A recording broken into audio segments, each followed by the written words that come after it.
दंताहाती आक्रमण में दुई मृतकों परिवार को भेटिले विधायक। रविवार सकाळू दिगपहंडी ब्लॉक फासीगुड़ा पंचायत जलमेरीपल्ली ग्राम एक अभावन घटना देखा मिलता।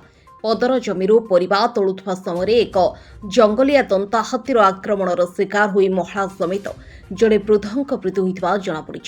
मृतकों मध्य ग्रामर सीमांचल राउत स्त्री उर्मिला राउत एवं स्वर्गत काशीनाथ प्रधान पुओ गोपीनाथ प्रधान।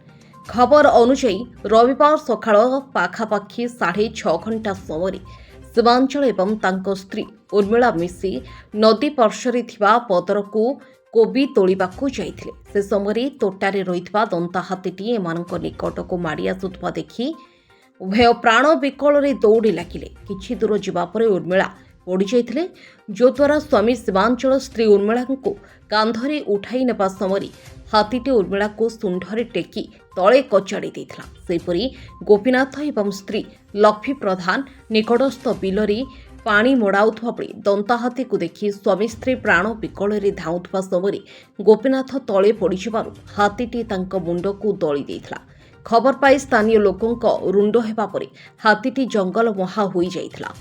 घटना पर दिगपहंडी आंबुलांस घटनास्थल उभयों गुरुतर अवस्था दिगपहंडी गोष्ठी स्वास्थ्य केन्द्र में भर्ती करथिले मध्य उपस्थित डाक्तर मृत घोषणा करथिले।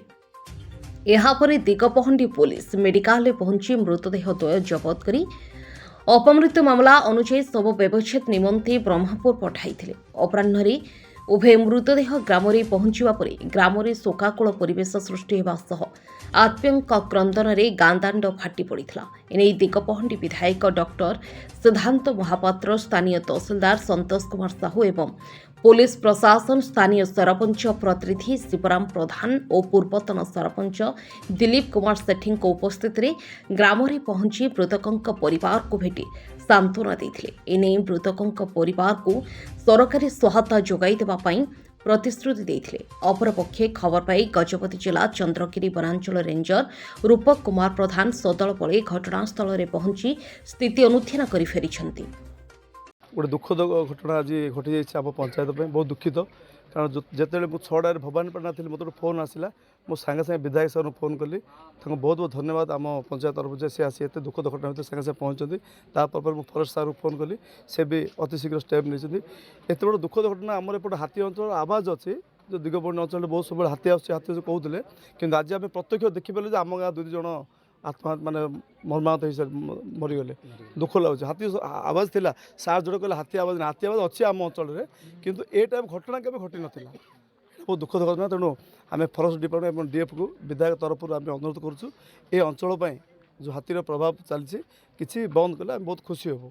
बड़ा दुखद घटना यहाँ आज भोर भोर जड़े बाबा माँ से जाइए परिवा जो ये गला बेल को आमर चांगुड़ी दे से भितरे जो हाथी ग्रुपटा अच्छा से गोटे दंता हाथी केमती बाहर की चली आमर जार के हिस्ट्री रे भी नहीं ये जगार जे केबे हाथी आसवा सेमती ना सडनली से आसने पड़ जाइए आगे।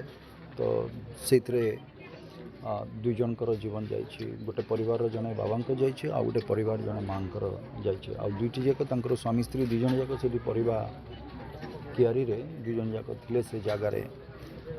तेणुक यहाँ फर्स्ट टाइम इतिहास प्रथम थर पर आमर जलमेरीपल्ली ये गोटे घटना घटी।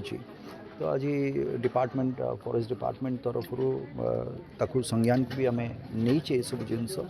तेणुक बर्तमान कथा हो परवर्ती समय रे समानकर बिहेवियरल स्टडी करिकी आगु को जमती ए प्रकार कौन सी घटना न हुए से गोटे गज साथी आम ये जगार डिपार्टमेंट रे तरफ आम गज साथी को ये जगह आम अपॉइंट करवा ये जगह आउ प्लस ये जो कॉरिडोरटा पूराटा रोचे खाली जलमेरीपल्ली ना पाखापाखि सब गुड़िक गाँ जमती आमर कवरअप हो पार फर्दर जमती ये जिनस न हो पारे न हम जमती से दिगरे आम पदक्षेप नौचे बहुत जल्दी।